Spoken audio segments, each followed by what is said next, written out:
बहुत बड़े तबला वादक हुए उस्ताद जाकिर हुसैन साहब। तो मुझे किसी ने स्टोरी सुनाई 4 दिन पहले कि जाकिर हुसैन साहब के पास एक आदमी तबला सीखने गया। नॉर्मली जाकिर हुसैन तबला सिखाते नहीं थे, है ना। तो उसने बोला हुजूर चेला बना लो। तो उसने बोला चेला तो बनाता नहीं हूं। बोला जी आप ही से सीखना है, कोई भी कुछ भी करो, कुछ भी कीमत ले लो, लेकिन आप मुझको सिखा दो।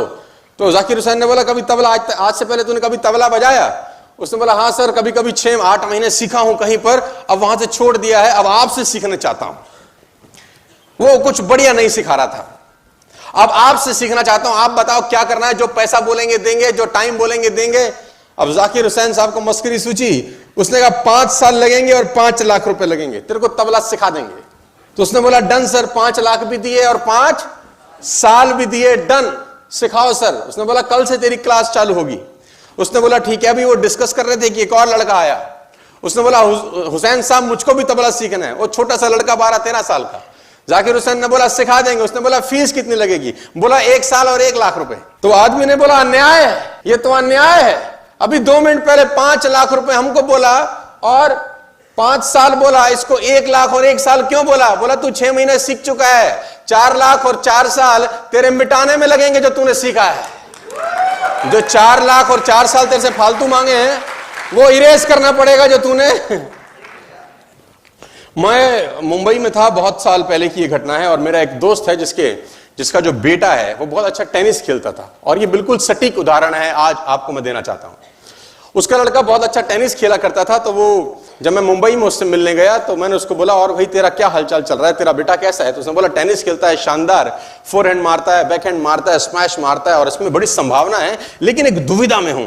तो मैंने पूछा दुविधा क्या है? बोला यहां कुछ खास एकेडमी नहीं है मुंबई के अंदर, मैं चाहता हूं बैंगलोर शिफ्ट हो जाऊं, तू क्या सलाह देता है मुझको?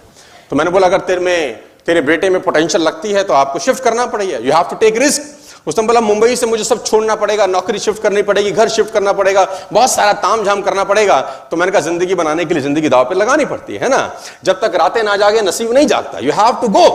तो वो मुंबई से बैंगलोर चला गया, अपना सब तामझाम उठा के, नौकरी शिफ्ट करने के बाद वो बैंगलोर चला गया। अब जब वो बैंगलोर चला गया तो बहुत महीने, 6 महीने, साल, 1.5 साल के बाद मेरा बैंगलोर जाने का मौका लगा, है ना। तो वो मुझको मिला। तो मैंने उसको पूछा और भाई तेरे बेटे का टेनिस एकेडमी में कैसा प्रैक्टिस चल रहा है? तो मुझे छूटते ही आग बबूला हो गया, बोला मरवा दिया साले तूने, बर्बाद कर दिया तूने। मैंने कहा क्या बात होगी? उसने बोला बंबई बिल्कुल ठीक था, फंस गए यहां पे तो बैंगलोर में आके। तो मैंने बोला तकलीफ क्या हुई? बोला तकलीफ यह है कि वहां 8-9 महीने 10 महीने की कोचिंग के अंदर लड़का बैकहैंड मार रहा था, स्मैश मार रहा था, सर्विस रोक पा रहा था। मैंने कहा यहां क्या तकलीफ है? कह रहा 12 महीने के आसपास हो गया है, जो कोच है उसने रैकेट तक नहीं पकड़ाया लौंडे को मेरे। तो क्या कोचिंग हो रही है? तो मैंने कहा करता क्या है, सुबह 4 बजे बुलाता है, बोले 10 किलोमीटर दौड़वाता है, इतनी बड़ी बड़ी स्टेयर केस में ऊपर नीचे आधा घंटा करता है, 3 घंटे में उसका तेल निकाल देते, घर भेज देता है, कहता कल फिर आइयो।